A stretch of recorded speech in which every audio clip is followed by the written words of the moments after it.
Bismillahirrahmanirrahim. Penulis hafizahullah ta'ala berkata, Al-qaidatu tsalitsah, kaidah yang ketiga, At-tauhidu awwalu wajibin wa akhiru wajibin.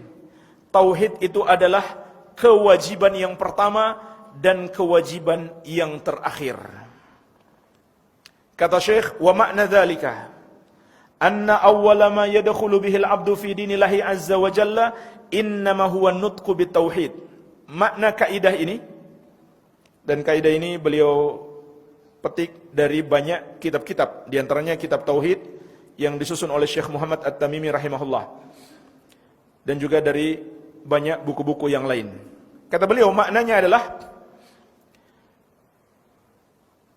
pertama sekali seorang hamba masuk ke dalam agama Allah adalah mengucapkan kalimat tauhid, yaitu kalimat syahadat. Fala yuhkam 'alal insan bi annahu muslimun illa idza jaa bi kalimatit tauhid. Maka seseorang itu tidak dihukumi sebagai seorang muslim kecuali dia mengucapkan kalimat tauhid la ilaha illallah. Dalilnya adalah hadis Ibnu Umar radhiyallahu anhuma yang diriwayatkan Al-Bukhari dan Muslim. Rasulullah sallallahu alaihi wasallam bersabda, "Umirtu an uqatilan nas hatta yashhadu an la ilaha illallah wa anna Muhammadar Rasulullah wa yuqimus shalah wa yu'tuz zakah. Fa idza fa'alu dzalika asamu minni dima'ahum wa amwalahum illa bihaqqil Islam wa hisabuhum 'ala Allah." Aku diperintahkan untuk memerangi manusia sampai mereka bersyahadat la ilaha illallah dan Muhammadur Rasulullah, menegakkan salat dan menunaikan zakat. Apabila mereka telah melakukan hal itu, terpeliharalah dariku darah-darah mereka dan harta-harta mereka kecuali dengan hak Islam, dan hisab mereka atas Allah Azza wa Jalla. Ini dalilnya jemaah sekalian, yang menunjukkan tauhid itu adalah kewajiban yang pertama. Karena Nabi SAW mengabarkan kepada kita dalam ayat ini, beliau diperintahkan untuk memerangi manusia sampai mereka melakukan 3 amalan yang paling utama dalam Islam. Maka yang pertama adalah syahadat la ilaha illallah dan Muhammadur Rasulullah. Yang pertama mentauhidkan Allah dan mengakui kerasulan Nabi Muhammad SAW. Baru yang kedua menegakkan salat. Kemudian yang ketiga menunaikan zakat. Maka tauhid adalah kewajiban yang pertama. Dalam hadis yang lain diriwayatkan Imam Muslim dari Tariq bin Ashyam radhiyallahu anhu, Nabi SAW bersabda, "Man qala la ilaha illallah wa kafara bima yu'badu min dunillah, haruma maluhu wa damuhu wa hisabuhu 'ala Allah." Barang siapa yang mengucapkan la ilaha illallah dan dia ingkar terhadap semua yang disembah selain Allah, maka haram hartanya dan darahnya dan hisabnya adalah bagi Allah Azza wa Jalla.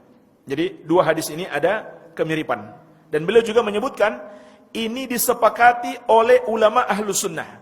Inilah awal kewajiban manusia yang pertama sekali. Karena ada golongan-golongan yang menyimpang. Mereka mengatakan kewajiban yang pertama itu ragu dulu. Jadi nggak ada yang kita yakini, ragu dulu, atau bermaksud untuk ragu, atau meneliti dulu. Jangan langsung dipercaya, teliti dulu, dibenarkan. Subhanallah, jangan langsung dibenarkan, diteliti dulu. Padahal jemaah sekalian, keimanan terhadap tauhid itu fitrah manusia. Fitrah manusia. Jadi tanpa harus seseorang itu meneliti, sebenarnya sudah ada di dalam hatinya keimanan terhadap tauhid. Itu fitrah manusia. Allah ciptakan manusia di atas fitrah itu. Sebagaimana dalam hadis qudsi diriwayatkan Imam Muslim, Allah berfirman, "Inni khalaqtu ibadi hunafa'a kullahum." Sesungguhnya aku menciptakan hamba-hambaku semuanya adalah hanif. Hanif itu artinya menyembah kepada Allah dan berpaling dari sesembahan selain Allah. Akan tetapi kata Allah, atathumus syayatin fajtalathum an dinihim. Setan mendatangi mereka, kemudian memalingkan mereka dari agama mereka. Baik. Kemudian jemaah sekalian, makna hadis yang kita sebutkan tadi, memerangi di sini, itu ada perincian-perincian. Ada perincian-perincian kembali kepada hukum-hukum jihad. Dan hukum-hukum orang-orang kafir, jenis-jenis mereka. Mereka ada berjenis-jenis. Iya. Contohnya jemaah sekalian, orang kafir zimmi. Walaupun dalam ayat ini atau hadis ini dikatakan Nabi SAW akan memerangi manusia sampai dia masuk Islam. Tetapi hadis-hadis yang lain memberikan pengecualian. Kalau dia sudah menjadi kafir dhimmi, dia tidak lagi diperangi. Siapa itu kafir dhimmi? Orang kafir yang menjadi warga negara kaum muslimin. Itu hukumnya dalam syariat wajib dilindungi. Membunuhnya adalah termasuk dosa besar. Jadi makna memerangi di sini kembali kepada hukum-hukum jihad. Dan beda, sama sekali tidak sama dengan apa yang dilakukan oleh para teroris. Mereka berjihad atau mengaku berjihad, tapi tidak mengikuti hukum-hukum jihad seperti yang dicontohkan oleh Rasulullah SAW. Kemudian dalil yang lain, Syekh menyebutkan, seluruh para nabi dan rasul, ketika diutus kepada umat manusia, awal kali yang mereka ajarkan adalah tauhid, bukan yang lain. Menunjukkan tauhid adalah kewajiban yang pertama. Seluruh para nabi dan rasul, pertama sekali yang mereka dakwahkan kepada kaumnya adalah tauhid, bukan yang lain. Kemudian dalil bahwa tauhid juga kewajiban yang terakhir. Subhanallah, ini kewajiban kita yang pertama dan kewajiban yang terakhir. Maksudnya apa kewajiban yang terakhir? Kita meninggalkan kehidupan dunia ini harus dalam keadaan mentauhidkan Allah. Dan harus berusaha mengucapkan kalimat tauhid la ilaha illallah. Sebagaimana dalam hadis Mu'adz bin Jabal radhiyallahu anhu, diriwayatkan Imam Abu Daud dan yang lainnya. Rasulullah SAW bersabda, "Man kana akhiru kalamihi la ilaha illallah dakhalal jannah." Barang siapa yang akhir ucapannya kalimat la ilaha illallah, kalimat tauhid, maka dia pasti masuk surga. Begitu pula dalam hadis Abu Hurairah dan Abu Sa'id Al-Khudri radhiyallahu anhuma yang diriwayatkan Imam Muslim, Rasulullah SAW bersabda, "Lakinu mautakum la ilaha illallah." Talqinkan orang-orang yang hendak wafat di antara kalian dengan ucapan la ilaha illallah. Yaitu kalau kita lihat ada orang yang sudah menjelang wafat, kita perintahkan dia ucapkan la ilaha illallah. Ketika dia sudah mengucapkan la ilaha illallah, maka kita biarkan dia dalam proses kematiannya.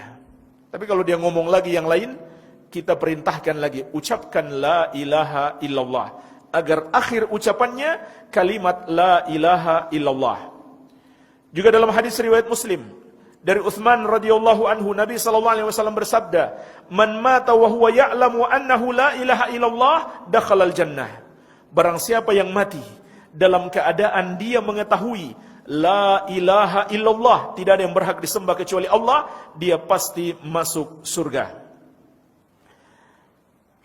Juga dalam hadis yang diriwayatkan Imam Muslim dari Abu Hurairah radhiyallahu anhu, Nabi SAW bersabda, "Asyhadu an la ilaha illallah wa anni rasulullah. La yalqallaha bihima abdun ghaira syakin fihima illa dakhalal jannah." Aku bersaksi, la ilaha illallah, tidak ada yang berhak disembah kecuali Allah, dan aku adalah utusan Allah. Tidak seorang hamba pun yang berjumpa dengan Allah dengan membawa keduanya tanpa ada keraguan sedikit pun pada keduanya, kecuali dia pasti masuk surga. Inilah jemaah sekalian, dalil-dalil tauhid itu adalah kewajiban yang terakhir. Artinya, tauhid ini harus dipertahankan sampai hayat kita. Inilah jaminan kita masuk surga. Oleh karena itu jemaah sekalian, dalam kehidupan dunia ini, tidak ada yang lebih berharga bagi kita melebihi tauhid kita. Kita harus menjaganya, bahkan kita harus menjaganya walau dengan mempertaruhkan nyawa kita sekalipun. Sebagaimana Nabi SAW mengingatkan kita, la tusyrik billah wa in qutti'ta wa hurrikta. Jangan kamu mempersekutukan Allah walaupun kamu dibunuh dengan cara yang paling kejam, yaitu dipenggal-penggal ataupun dibakar. Jadi nyawa kita kalau perlu kita pertaruhkan untuk menjaga tauhid kita. Kenapa? Karena inilah kewajiban yang terakhir, dan apabila kita membawanya untuk menghadap Allah, maka kita mendapatkan jaminan masuk surga. Alhamdulillah, ini saja yang bisa kita bahas, semoga bermanfaat. Lebih dan kurangnya saya mohon maaf. Wabillahi taufik. Subhanakallahumma bihamdik, asyhadu an la ilaha illa anta, astaghfiruka wa atubu ilaik. Wa sallallahu ala nabiyyina Muhammadin wa alihi wasallam. Walhamdulillahi rabbil alamin. Wassalamu alaikum warahmatullahi wabarakatuh.